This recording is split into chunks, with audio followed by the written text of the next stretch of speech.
kapag ka alam mo ang pangako ng Panginoon sa iyo, maging masama man ang mga nangyayari sa buhay mo ngayon, pangahawakan at panghahawakan mo yung promise niya.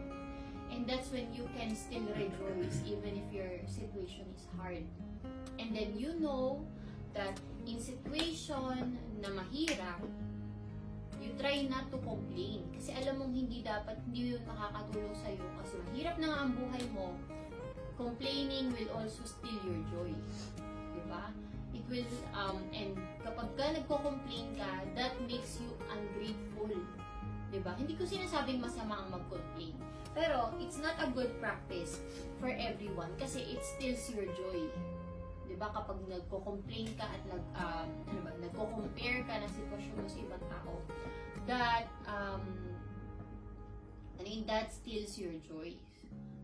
Kaya, napaka-importante na we know what's God's plan for us, or what's God's plan for us, not specifically, pero sa Bible kasi sinabi na God's plan for us is to prosper us and not to forsake us, parang ganon.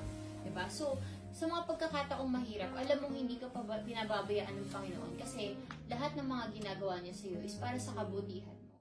Rejoice always.